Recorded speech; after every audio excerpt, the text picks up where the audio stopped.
Que a paz e o amor do Mestre Jesus esteja com todos. Sejam todos muito bem-vindos. Obrigado pela presença, pelo carinho. Que Jesus esteja conosco nesse novo ano. Espero que tenham passado um ano, uma virada, de ano muito especial, muito alegre, muito propícia. Agradecendo sempre por tudo que nós já tivemos, agradecer por aquilo que ainda vamos receber, que é importante, Que Jesus possa nos trazer tudo de bom. Então, nesse momento, damos por iniciado, mais uma tarefa para um ano maravilhoso que chega. E lógico que farei, as minhas considerações, as reflexões para esse novo ano, mas vamos ver o que o texto nos traz hoje, que é pertinente. Não vamos sair da sequência, mas, ao mesmo tempo, não vamos deixar de trazer aquilo que é importante. Boa noite. Leitura do livro Vida Feliz, de Joana de Ângeles, psicografada pelo médium Divaldo Franco. Capítulo 156. Acostuma-te à verdade.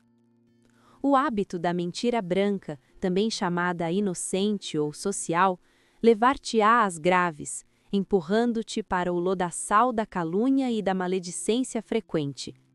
A fagulha produz incêndios semelhantes aos gerados pela labareda crepitante. Os grandes crimes se originam em pequenos delitos, não alcançados pela justiça, que ensejam o agravamento do mal. Usa de severidade moral para contigo, não embarcando nas canoas das conveniências gerais. Cada pessoa responde por si mesma, e os seus atos ficam gravados na consciência individual.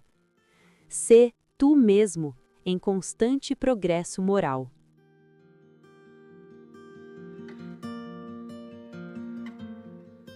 Então, adentramos a esse novo ano, a esse novo momento.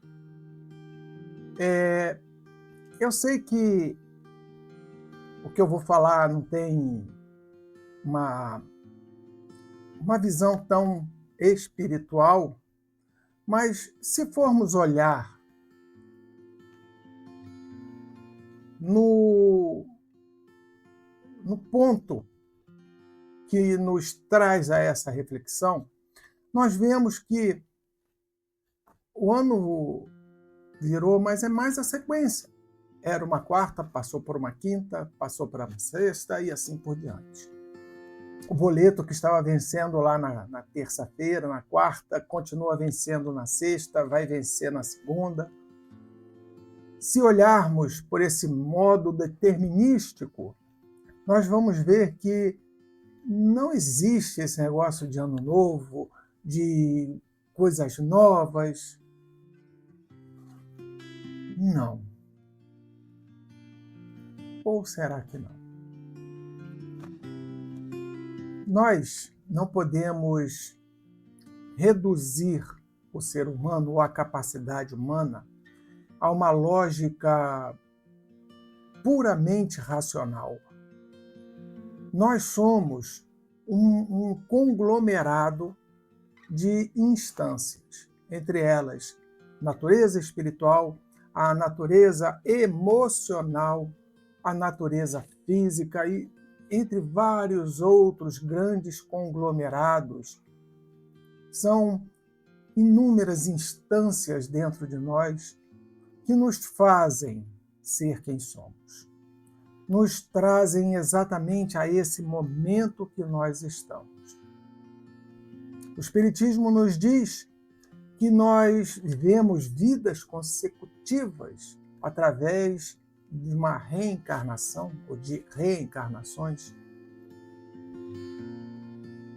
E não estou discutindo ou validando, estou trazendo essa verdade.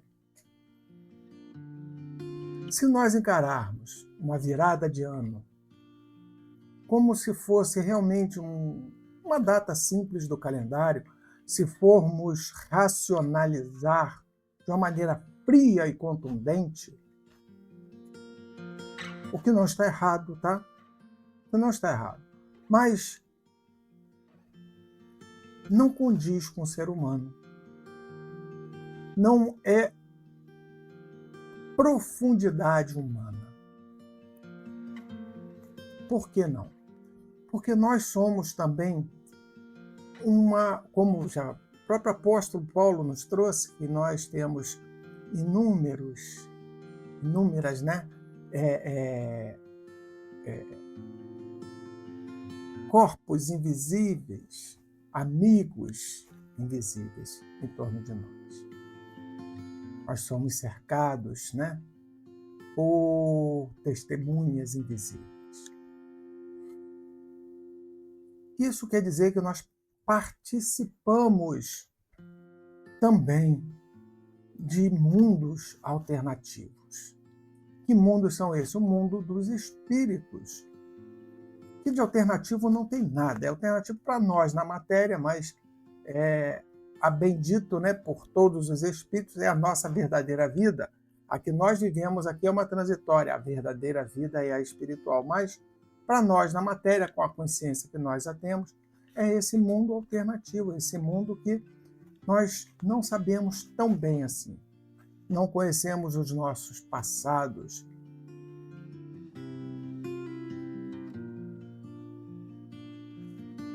Entender que essas grandes viradas, elas estão correlacionadas. Por exemplo, Jesus, quando diz para aquele jovem rico que queria segui-lo, Jesus, olha, abandona teu pai, a tua mãe, a tua família e segue. Ele, mas não posso, estou no meio de um funeral. Aí Jesus diz, deixe que os mortos enterrem seus mortos.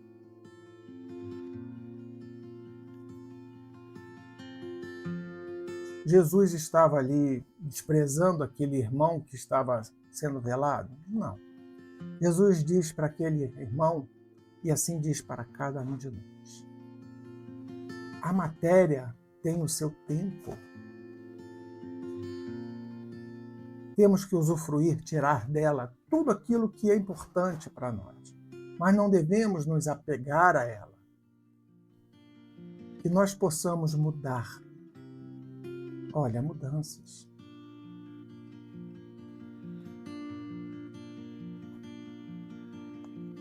Talvez você esteja passando por uma situação difícil nesse momento.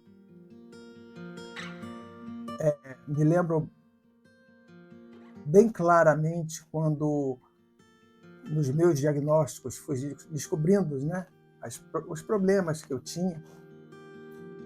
E eu meio que olhava para a espiritualidade. Não estava, na época, né, conectado ao centro. Sim, já fazia parte, já pertencia, né,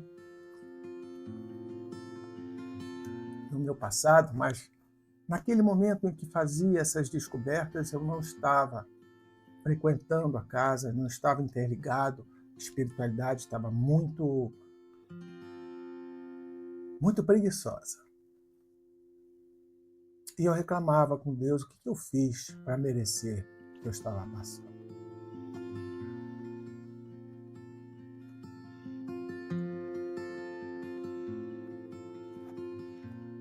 Então, são inúmeras perguntas. E como todas as fases, eu passei por uma segunda fase, na qual eu descobri que aquela resposta que eu tanto pedia para saber o que estava acontecendo, eu ainda não tinha condição de enfrentá-la. Mas eu era aquela pessoa um tanto quanto intransigente, que hoje não seja, mas deu uma melhorada. E a resposta veio. Eu era o resultado de uma série de consequências das quais eu havia provocado no passado. No passado de outras vidas e no passado dessa vida. consequências com o meu corpo, em consequências com a minha saúde. Não sabia respeitar limites, não dava para mim o cuidado e a atenção que eu precisava. E na mesma hora veio aquela dor tão grande do remorso. Poxa, eu podia estar assim, poxa, Jesus, tem misericórdia de mim, que não sei o quê. E o tempo passa. E eu passo também a entender que aquela situação, ou essa que eu vivo, ela também é importante.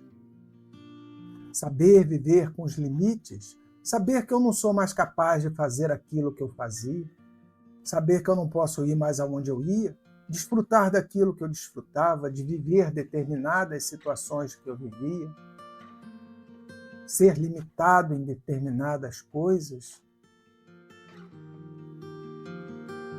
era um aprendizado, uma prova, mas também é um aprendizado. Isso foi importante e é importante a cada dia. De fato, ainda é muito difícil lidar com essas situações. Ainda é muito complexo, não digo me acostumar, mas compreender profundamente isso. Mas hoje, pelo menos, já não me debato com isso. São essas pequenas transformações que acontecem conosco que nós temos que buscar, entender e compreender. Olha o texto. O texto não fala sobre isso, fala? Eu acho que sim.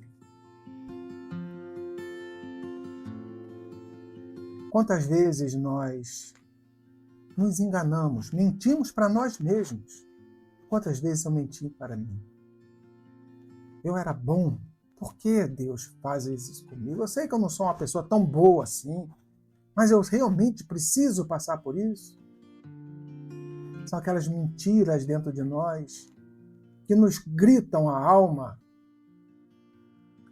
daquele que erra, que fez as coisas, perdeu o seu tempo. Vou melhor dizer, perdeu o tempo, mas perdeu as oportunidades. E hoje viver com as consequências é tão difícil.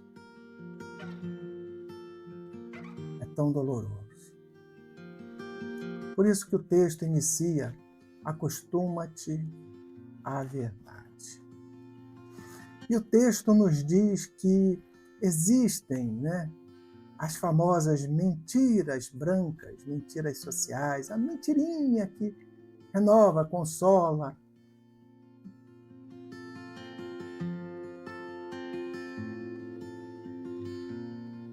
Ele, no texto, em momento nenhum, ele diz que está errado. Óbvio, assim como no passado, que eu queria saber que estava errado, o que eu tinha feito de tão ruim para merecer tal castigo que não passa, a cada diagnóstico, a cada visita era uma pedra que se colocava em cima de mim. E as mentiras, elas se acumulavam. A gente aprende a se iludir, aprende a se enganar. Não, Deus vai me perdoar. Isso aí vai passar porque eu fiz isso, fiz aquilo.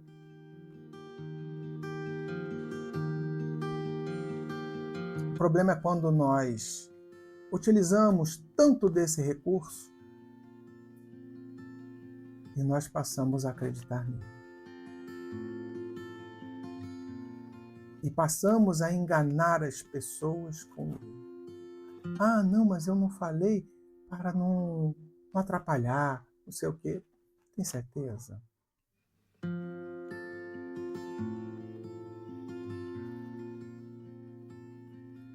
cuidado que nós temos que ter com esse tipo de mentiras ou esse tipo de engano é muito grande, porque, como o próprio texto diz, e eu já comentei, nós nos acostumamos tanto que vai virar uma bola de neve. E quando nós percebemos, nós estamos já emendando uma na outra. E perdemos uma capacidade tão grande de aproveitar a oportunidade.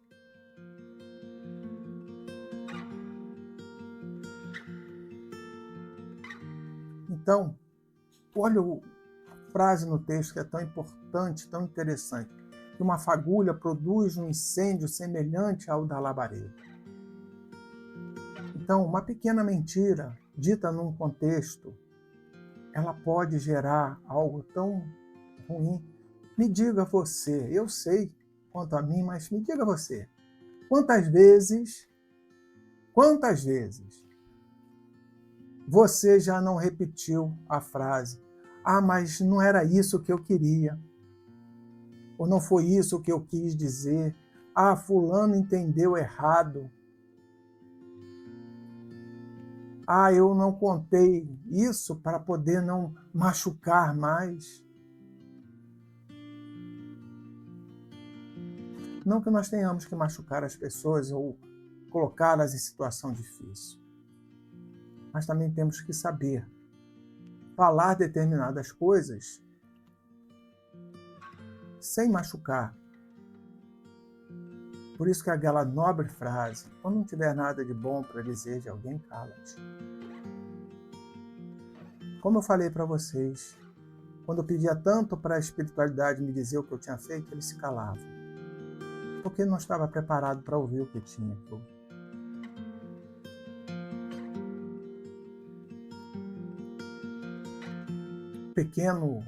O grande criminoso, né, começa com os pequenos delitos. As grandes mentiras, as grandes enganações começam com inúmeras pequenas insinuações.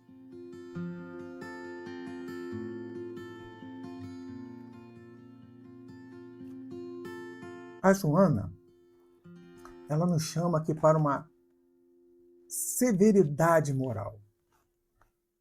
Eu concordo em parte com ela. Não devemos ser também extremamente severos ao punir-nos por algo, mas devemos ter uma severidade em analisar melhor cada situação.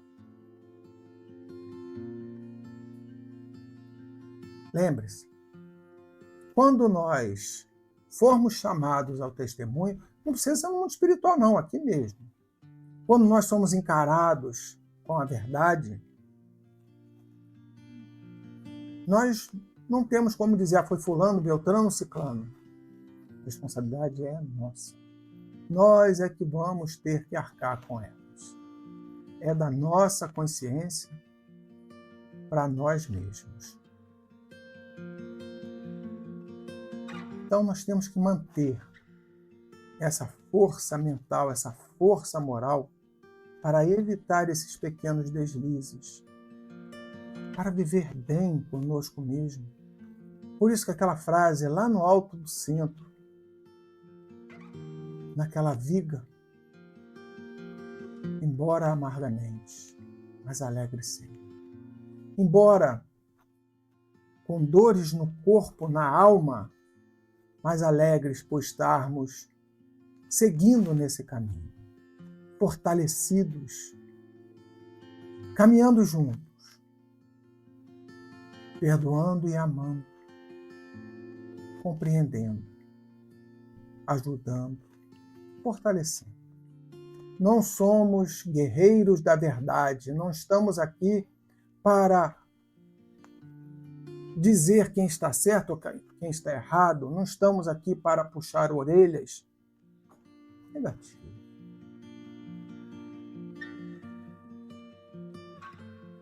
Nós estamos aqui para viver bem, para combater o mal dentro de nós, para viver a verdade do Cristo, para não nos enganarmos, para despertarmos a cada dia para o lado bom e para o bem. Sê você também o mensageiro da paz para si mesmo. Não se iluda com devaneios, não espere que a vida seja algo florido. Não, como é muito interessante, a gente passa a vida trabalhando, aí a gente se aposenta, agora eu vou viver. E quando vê, tem neto para cuidar, tem contas para pagar, as coisas estão mais apertadas, às vezes temos que continuar trabalhando porque o dinheiro não dá, às vezes não dá nem para aposentar.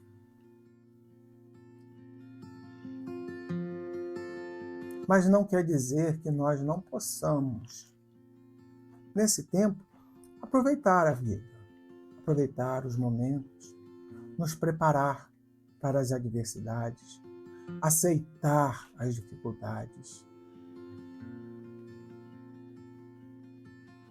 acreditar que Deus está do nosso lado, ter a fé que não estamos caminhando sozinhos e tudo aquilo que nós passamos, não existe castigo algum, apenas o aprendizado, duro, difícil.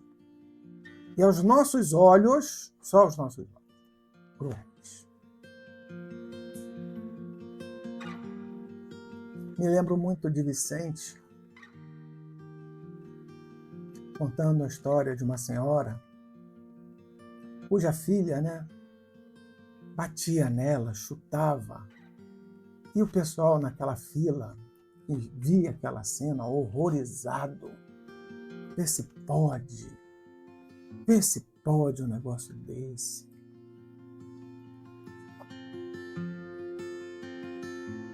Que falta de educação. E todo mundo julgava. E Vicente, por sua vez, também, na cabeça dele, passava por esse pensamento. E quando foi dormir, os bons amigos espirituais o levam a uma época passada, onde aquela mãe, aquela filha, ou aquele filho, não lembro, era uma carrasca. Maltratou muito aquele espírito, de tal maneira de trazer ânsia, um asco de dentro da alma. E aquele ato ali daquela criança batendo naquela mãe, nada mais que era o passado, retornando para mostrar àquela alma ali que as suas consequências eram inevitáveis.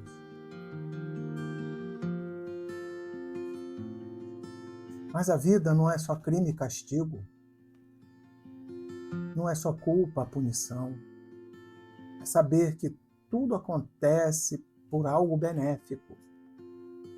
Se essa mãe ama esse filho, mesmo com todas as dificuldades, um grande perdão ali se estabelece. Almas ali se reencontram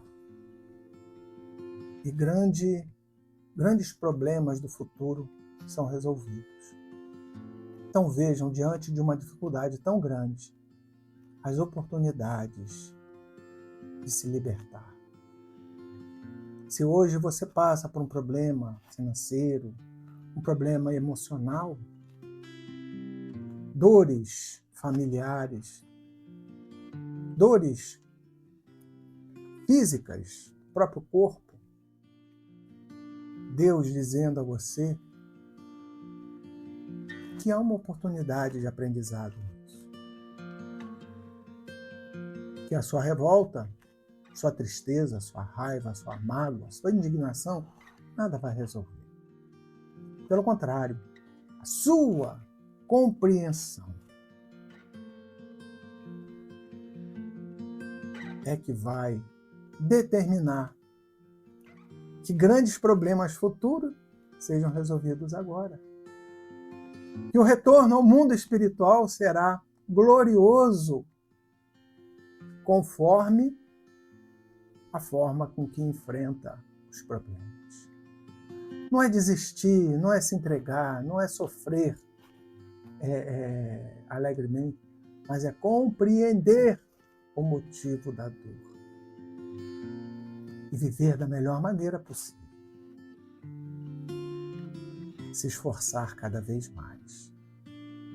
E 2026, essa virada que para nós é um renascimento, é aquela oportunidade igual da reencarnação. Igual não, semelhante, que na reencarnação a gente não lembra do que nós fizemos. Já numa passagem dessa nós lembramos. Mas é aquela oportunidade de dizer, não, tudo bem, foi ali, agora não será mais aqui. Que nós possamos a cada dia acordarmos melhor. Como diz Kardec, que possamos hoje ser melhor do que ontem e amanhã melhor do que hoje. Bem-vindo 2026, bem-vindo meus irmãos, minhas irmãs, bem-vindos meus amigos. Que possamos caminhar em 2026 alegres, felizes, com esperança, não com a ilusão de que vai ser tudo maravilhoso, mas com a certeza que será tudo muito proveitoso. Não estaremos sozinhos, pelo contrário, Deus sempre estará do nosso lado, a proteção sempre estará do nosso lado. Firmes e fortes, alegres. Como diz a música, pensando no bem, a nossa alegria é de bons cristãos. Então, que Jesus seja o nosso mestre, que Jesus seja o nosso guia e que nós tenhamos amor no coração, tenhamos compreensão em nossas almas, tolerância em nosso ser e disposição de continuarmos a trabalhar mentalmente, fisicamente, espiritualmente, emocionalmente. De todas as formas, possamos trabalhar para sermos cada vez melhores. Bem-vindo 2026, bem-vindo meus irmãos. Muita paz, muito amor e muita luz nessa semana desse novo ano que se inicia. Espero que possamos desfrutar dessa companhia e possamos ser muito alegres, muito felizes, porque embora amargamente, mas alegres sempre, com as graças de Deus. Vamos à nossa prece agradecer a Jesus.